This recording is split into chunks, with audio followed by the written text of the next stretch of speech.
It is 6:48 on your Thursday morning. Time for your morning rush. A recently formed council aimed at improving CYFD is holding its first public meeting later today. Back in February, Governor Michelle Lujan Grisham issued an executive order bringing changes to the department. One of those was creating a council that will advise on policy changes within that department. The meeting is scheduled for 10:30 this morning. The two former NMSU basketball players are suing the university over sexual assault allegations are now speaking out. William Deuce Benjamin and Shaq Otonuwu say 3 of their teammates hazed and sexually assaulted them starting last summer. The 3 players accused of the crimes were allowed to finish the semester but are no longer part of the basketball program. 2 children were killed in a deadly house fire in Clovis. It happened around 9:30 yesterday morning on Axtell Street. Crews were able to put out the fire within minutes, but 2 young children had already died. The state fire marshal is now investigating. Erica. And here's a look at our school day forecast. 61 this morning. It's feeling pretty mild out there, but we will see just some cloudy skies. By later today, it's going to be sunny and hot with some breezy winds. A family that lost loved ones to flooding in the Hermit's Peak Calf Canyon burn scar. They are now planning to sue the federal government. Betty Greenhaw, her daughter Jane Cummings, and son-in-law Chris Cummings, they were visiting their cabin in San Miguel County last July and when they were killed. The surviving family is now preparing to sue the feds who started the HPCC fire with a prescribed burn. The family members of a man shot and killed by Las Cruces police are suing the city. Lapel video from last August shows officers pulling 36-year-old Presley Ez out of a car, and within minutes he was shot in the back of the head and killed. The lawsuit claims Ez was unarmed and that officers were aggressive towards him. The attorney for the city disputed the lawsuit's claims.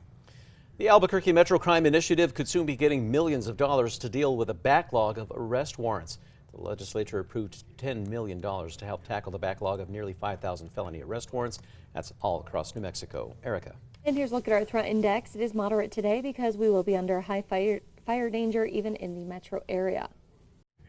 An hours-long manhunt is over this morning after police arrested the man they say opened fire in an Atlanta medical facility. A 39-year-old woman was killed and 4 other women were injured in the shooting. The victims' ages range from 25 to 71 years old. The suspected shooter, 24-year-old U.S. Coast Guard veteran Dayon Patterson. Unverified footage appears to show an object flying toward the dome of the Kremlin before bursting into flames. It was apparently one of 2 drones brought down, according to the Kremlin, using, quote, electronic radar assets. The attack came days ahead of the annual military parade in Red Square on May the 9th. 2 people are in custody this morning for hiding the man accused of killing 5 of his neighbors. Francisco Oropesa is charged with 5 counts of murder after allegedly shooting 5 people with an AR-15 style rifle. 2 people, including Oropesa's wife, have now been arrested for hiding him. Authorities believe his wife was providing him with material aid, food, clothes, and transport. Erica. Let's get a check on traffic. There are no accidents or slowdowns to report. And here's a look over the Big I. Everything is moving at speed through the intersection. Well, the oldest living Rockette is now dancing her way into 102 years old. Florence Flip Mann was a member of the dance troupe from 1941 through 1946. She kicked off her 102nd birthday celebration with friends and community members at her assisted living home. That's complete with a birthday sash, sweets, and musicians. Time now for the 5 facts. At number 5 this morning, registration is now open for the 7th Lobo Cancer Challenge fundraising event. Over the past 6 years, that event has raised over $1.5 million to support cancer research, patients, outreach, and education. Participants, they can choose to do a 5K walk or run, bike rides of 25 to 50 miles, or a stair climb. That event will take place on September 23rd. We have a link to sign up at alwaysonkrqe.com. At number 4, there could be a good reason why allergies in the metro are the worst, as a new study places Albuquerque as the worst city in the U.S. for seasonal allergies.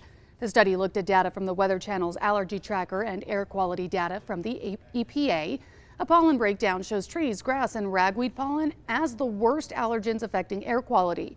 Experts say the city's abundance of cypress trees, such as juniper, cedar, and cottonwoods, are part of the reason the city is ranked so poorly. And at number 3, it's going to be a warm and breezy day. Temperatures will be back into the upper 70s, but we'll see higher winds this afternoon. Those maximum gusts will be between around 25 and 30 miles per hour from the southwest. At number 2, the 2 former Aggie basketball players who are suing New Mexico State University over sexual assault allegations are speaking out for the first time. William Deuce Benjamin and Shaq Adunuwu say 3 of their teammates hazed and sexually assaulted them starting last summer. One of them broke down in tears yesterday, explaining how the alleged hazing has impacted his life. Attorneys say Benjamin and Adunuwu told their coaches what was happening, but nothing was done. The 3 players accused of the crimes were allowed to finish the semester, but they're no longer part of the basketball program. And at number 1, a recently formed council aimed at improving CYFD is holding its first public meeting. Back in February, Governor Michelle Lujan Grisham issued an executive order bringing changes to the department. One of those was creating a council that will advise on policy changes within that department. Last month, Barbara Vigil stepped down from her role as secretary to serve on the council. That meeting is scheduled for 10:30 this morning.